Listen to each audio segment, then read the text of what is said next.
Let's talk now about what to do with the dollar, especially for teenagers and for kids. This is really important because this is one of the best places to start when you're like 15 years old, mid-teens. This is a great place, what to do with the dollar. Now here's the tendency on attitude, because attitude determines so much of our lives. What difference does it make if a child has a dollar when you ask what should he do with it? It's only a child and it's only a dollar. But see, here's where it all begins. Your financial journey begins with what you do with the first dollar. It's where it begins.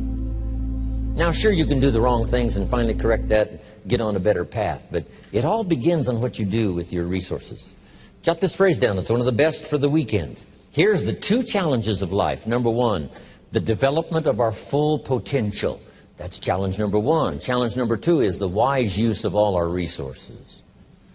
That sums up life in general. The development of all of our potential and the wise use of all our resources. One of our resources is time, and we talked about that. Now we're going to talk about the wise resource called money. And let me share with you now a little plan. Because when I met Shoaff, and he asked me about my financial condition, he said, how much money have you saved and invested the last 6 years? And I said 0. He said, not a good number. Here's what I told him. If I had more money, I'd have a better plan. Now jot this down, because here's what he said. If you had a better plan, you would have more money. Next key phrase, it's not the amount that counts, it's the plan that counts. So let's start with something now as seemingly as small as $1. What should you do with it? Here's what we teach, teenagers especially. You should never spend more than 70 cents. Never spend more than 70 cents of each dollar you earn, or each dollar that comes your way, by gift or by labor.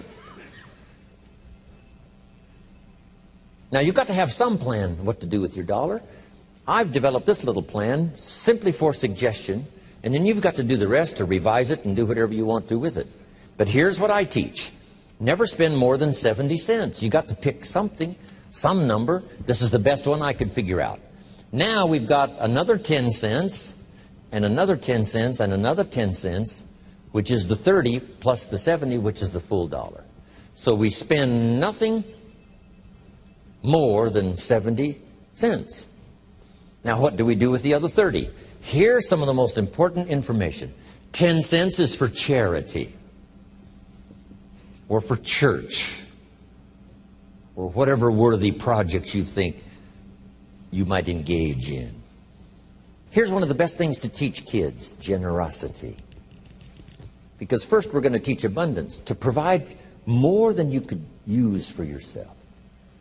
The be fruitful philosophy means to produce more than you need, so you have more than necessity. You have some to share. Some churches teach a 10%, a tithe they call it, which is fine. The key is to either administer this 10 cents yourself or to give it to some institution, a church or whatever, and let them spread it around. Let them put it where it's needed. Now, if you're going to give to some charity or church, you must let them take you on the tour and show you where it goes. Okay, if you part with the money, let them give you the tour. Here's where the 10% goes if you're going to tithe. Because now that gives you great joy to give 10%. Because you say, hey, here's what it's doing, here's what it's doing, here's where it's going, here's who gets it. Okay? Now the next 10 cents is called the use of capital. Here's what capital and capitalism is. So jot this down. Capital is any value you set aside.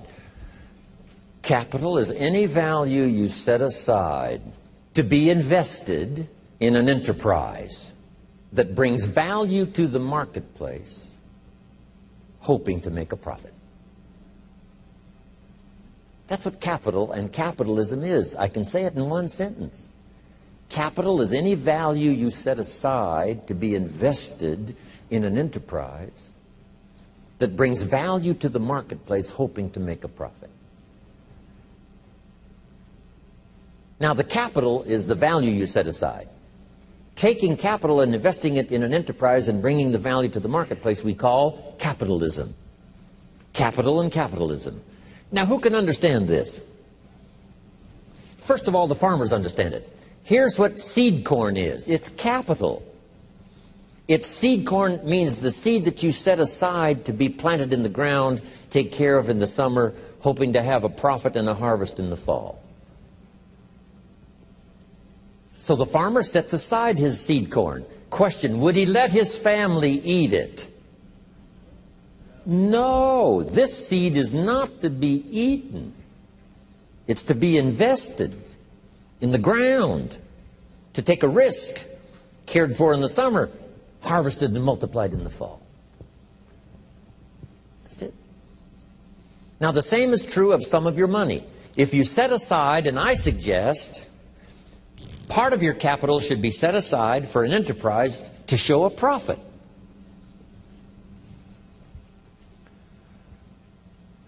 And we can teach kids the early fundamentals of capitalism. Now, once the kid has $1 profit, now what should he do with the dollar? This is the formula that I've come up with, what to do with that dollar. Don't spend more than 70 cents, 10 cents for church or charity, 10 cents to invest back into your business so that someday you can buy more than one bottle and get it a little cheaper so that when you sell it you make a little more money. Now here's the other 10 cents. It's 10 cents that you invest and let someone else use it. This is called active capital, where you actually engage in the enterprise that makes a profit. Now another 10 cents is for passive capital, where you let someone use this 10 cents out of every dollar. You put it in a bank that pays interest. They use it and they pay you for the use of this money. That's called passive capital. So we've got active capital and passive capital. Maybe you invest this in a stock eventually if you have enough money, and the stock pays you dividends, and also there may be an increase in the value of the stock. So this is the little formula I come up with: 70, 10, 10, and 10. It's very simple. And kids can figure it out, kids can understand it. Enterprises that kids can be involved in starting early. Now, when you first start, if you're an adult now, you may be in such bad shape financially that you couldn't do the 70, 10, 10, and 10. If you're in real bad shape, you may have to do the 97, 1, 1, and 1. Because it may take this to pay your bills if you haven't had a good plan up until now. But jot this down now. It's not the amount that counts, it's the plan that counts. So let's say you were in such poor financial shape, you had to start 97, 1 for charity, 1%, another 1% for active capital, another 1% for passive.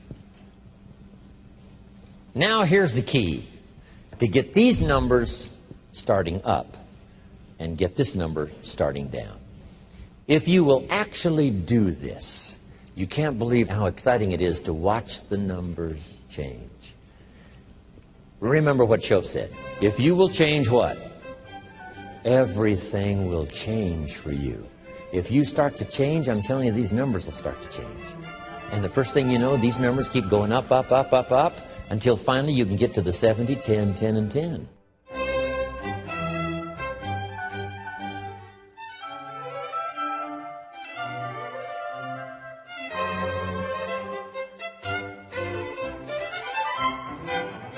When I was 25 years old, my mentor, Mr. Shoaff, said, "Show me your current financial plan for the future." And of course, I didn't have one. He said, well, this would be a good time to lay out a good financial plan for the future, what to do with your money. And I came up finally with the 70, 10, 10, and 10. Don't spend more than 70% of your income. 10% for church or charity. 10 cents active capital, buy and sell, see if you can make a profit. And 10% for passive capital, let somebody else use your money. Pay you interest, dividends, stock increase, whatever. It's a pretty good plan, 70, 10, 10, and 10. A lady in Mexico the other day said, "I heard your plan 10 years ago. I followed it." She said, "I'm now a millionaire. I own 2 different properties because you also said don't buy the second car until you've bought the second house. It's not cars that make you rich. It's real estate that makes you rich. She said, I'm now about to buy the 3rd house, so I'm now giving myself the luxury of buying the 3rd car. Simple little ideas. And she said, I followed the 70, 10, 10, and 10, taught it to other people. They're following it and getting great results. One thing I didn't know when I was growing up and found out at age 25, that you could work both on your living and your fortune at the same time if you had a good plan. Don't just work on your living, work on your fortune. Work on becoming financially independent. Financial independence is the ability to live from the income of your personally invested resources. And the day you can finally do that, what's exciting about that is that now you can work for joy and not for necessity. And strangely enough, you probably work a lot harder for joy than you do for necessity. I have a unique friend. He started an enterprise, and by the time he had it up and running about 2.5, 3 years, he didn't have to work anymore the rest of his life. So now he's financially independent. But then he created a vast fortune, that next 20 years of his life, simply because he was working for joy and not for necessity. So get to that position as quick as you can. So I'm now teaching. Work both on your living and your fortune. The reason for earning a living is to make a fortune, not necessarily from your living, but from what you earn, invested wisely. I talked to a lady the other day. She said, Mr. Rohn, I'm in real estate. I said, wonderful. How many properties do you own? She said, no, I sell real estate. I said, well, let me ask you one more time. How many properties do you own? Finally got the message across. I said, the reason for selling real estate is to earn the money to buy real estate. If you sell real estate, you make a living. If you buy real estate, you make a fortune. She said, I got the message. So don't buy the second car until you've bought the second home.